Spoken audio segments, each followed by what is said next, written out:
কাজের প্রতি আগ্রহ থাকলে ঘরবাড়ি সবসময় গোছানো থাকে, কোনো কাজে পরিশ্রম মনে হয় না।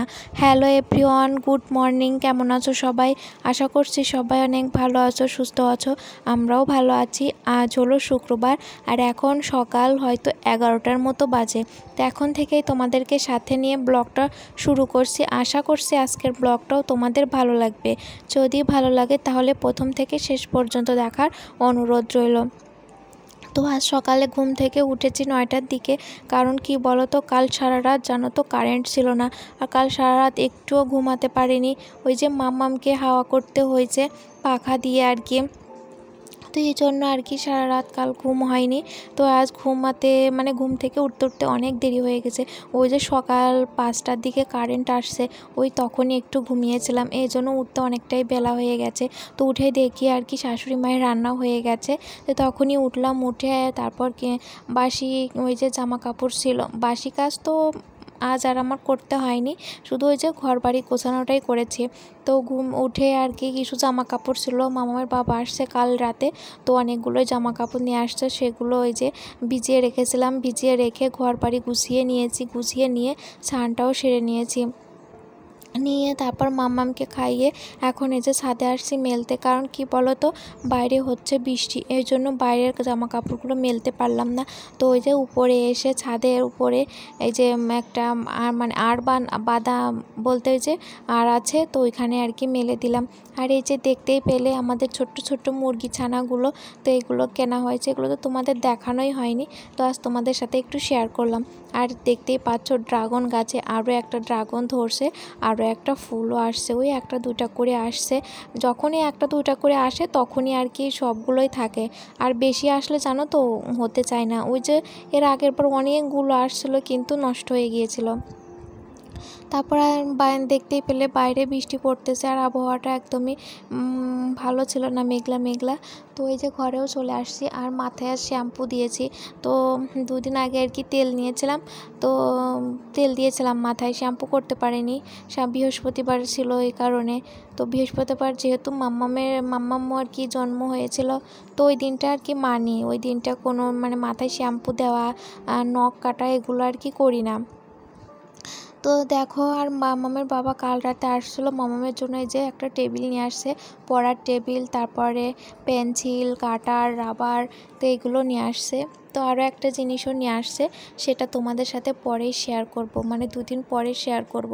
আজ আর শেয়ার করছি না, কারণ এখন শেয়ার করলে তো তোমরা তখন আর দেখতে পাবে না, দেখলে হয়তো পূরণ হয়ে যাবে, এই জন্যই আর কি। তো তারপর এই যে দেখো, একবারে তোমাদের সাথে দেখা হচ্ছে বিকেলে, আর এর মাঝখানে মাম্মামকে মেহেদিও পরিয়ে দিয়েছি। মামার বাবাকে নিয়ে আসতে বলেছিলাম, তো নিয়ে আসছিলো, তো খুব একটা ভালো ছিল না মেহেদিটা, তো মাম্মামকে পরিয়ে দিয়েছিলাম, আবার বলেছিলাম ভালো একটা এনে দিতে, কালার ভালো হয়নি ওইটা জানো তো, ওই জন্য ভালো একটা আনতে বলেছিলাম যাতে কালার ভালো হয়। তো তারপর আবার একবারে তোমাদের সাথে দেখা হচ্ছে বিকেলের মাঝখানে, আর কিছু শেয়ার করা হয়নি। তো কালকে মা ডাল এনেছিল 2টা, তো ফ্রিজে কাল রেখে দিয়েছিলাম, কাল আর এটা রেডি করা হয়নি। কাল যেহেতু ওই যে বিকেলের দিকে এনেছিল, তো তখন আর করতে ইচ্ছা করছিল না, তো আজ বের করলাম। তো মামামের বাবা বলল তালের বড়া খাবে, তালের বড়া নাকি মামামের বাবার খুব ভালো লাগে, তো এই জন্য এই যে তালটা ছিলে নিচ্ছি। এখন ফ্রিজে রেখে দিয়েছিলাম কাল, তো এখন ফ্রিজ থেকে বেরও করে নিয়েছি। মামাম শোনা ওদিকে ঘুম থেকে উঠে পড়ছে, তো ভাবলাম তাহলে এখনই করা যাক। আর তালের বড়া কিন্তু বেশ ভালোই লাগে, বছরে প্রথম তাল বলতে পারো, এই যে তালের বড়া খাওয়াচ্ছে। আগের বছর ওই যে তাল নবমীর দিন, যেই দিন আর কি পূজা হয়, ওই দিন আর কি মা ওই কিছু বানিয়েছিল, হয়তো তোমাদের সাথে শেয়ার করেছিলাম আগের বছর। আর বছরে দেখো কৃষ্ণ ঠাকুরের জন্মাষ্টমীর আগেই আর কি তাল এনেছে বাড়িতে, কিন্তু আমাদের বাড়িতে যেহেতু ওই যে রাধা গোবিন্দ গোপাল রাধা কিছুই নেই আর কি আমাদের আসনে, তো এই জন্য জন্মাষ্টমীটাও করা হয় না। তবে আমার অনেক শখ জানো তো, জানি না এই ইচ্ছাগুলো কবে পূরণ হবে। সুন্দর একটা ঠাকুরঘর হবে আমার, মা লক্ষ্মী, তারপরে মহাদেব ঠাকুর, আরও কিছু ঠাকুর থাকবে আমার, যে ঠাকুরগুলো বেশি পছন্দ আর কি। তো জানি না এই ইচ্ছাটা কবে পূরণ হবে, দেখা যাক কবে পূরণ, ভগবান যদি চায় তাহলে অবশ্যই তাড়াতাড়ি পূর্ণ হতে পারে আর কি। তো দেখা যাক কতদূর কি হয়। তো এই যে দেখো প্রথমে তো তালগুলো আগে সিলে নিলাম, নিয়ে ওই যে আটি বের করে নিয়েছি। একটা বড় যেই তালটা ওটার মধ্যে 3টা আটি ছিল, আর ছোটোটার মধ্যে 2টা আটি ছিল, 2টা তাল। তো এখন এই যে ভালো করে চেটকিয়ে নেব একটু জল দিয়ে, ওই যে তালের যে গোলাটা ওটা বের করে নিয়ে তারপর আর কি ডলে নেব তালটা। মানে ওই যে সরপা আছে না, সরপার সাথে ঘষলে আর কি গুলাটা ভালো করে বেরিয়ে যাবে, তারপর আর কি বড়াটা বানানো হবে। আমি ভেবেছিলাম বড়াটা বানাবো, কিন্তু মায়ে আর কি বড়াটা বানালো। তবে বেশ ভালো হয়েছিল, এবছরে প্রথম বড়া খেলাম, বেশ ভালোই লেগেছিল। তারপর এই যে দেখো কিছু বাজার করে নিয়ে আসছে। তো এখানে আছে লাউ, কচু, তারপরে আছে ঝিঙ্গা, অনেকগুলোই এনেছে আর কি। তার সাথে এই যে দেখো এর পলিটার মধ্যে আছে উচ্ছে, পটল, তারপর এনেছে পুঁই শাক, পটলগুলো ছিল ছোট ছোট। আর এইদিকে এই যে উচ্ছে এনেছে, উচ্ছেগুলো অনেকটাই বড় বড় ছিল, পুঁই শাক। তো এই যে সবজিগুলো এনেছে, কারণ রাতে সবজি খিচুড়ি রান্না করা হবে। মামামের বাবাই বললো সবজি খিচুড়ি খাবে, তো এই জন্যই রান্না করব। আর এদিকে চিনি আটা এনেছে ওই যে বড়া খাওয়ার জন্য।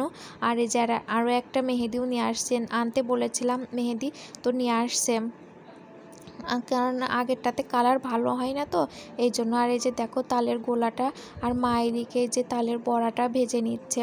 তো কিছুটা ভাজা হয়েছে, তারপর এই যে দেখো এদিকে খেতেও দিয়ে দিয়েছি মামামের বাবাকে। আর মামাম যে এখানে তালের বড়া খাচ্ছে বসে বসে দুজনে, খুব মজা করে। তা আমিও খেয়েছি আর কি, খুব ভালো হয়েছে খেতে। আর এই তালের বড়াটা বেশ ভালোই লাগে খেতে, তালের বড়া, তারপরে কলার যে বড়া হয় না, ওটাও কিন্তু বেশ ভালো লাগে। আর এদিকে দেখো সবজিটাও কেটে নিয়েছি খিচুড়ি রান্নার জন্য, পেঁয়াজ রসুন, আর এখানে সবজিও কেটে নিয়েছি। তো এই যে তালের বড়াটা ভাজা হয়ে গেছে, তো এক থাল বড়া হয়েছে, আর একটা বাটিতেও আছে অনেকগুলোই আর কি বড়া ভেজেছে। আর অল্প একটু তাল ফ্রিজে রেখে দিয়েছে, ওটা আর একদিন হবে। আর এই যে দেখো এদিকে টকবক করে আমার খিচুড়িটা ফুটছে, তা একটু হলেই নামিয়ে নিব। তো আজকের ভিডিওটা এখানেই শেষ করি।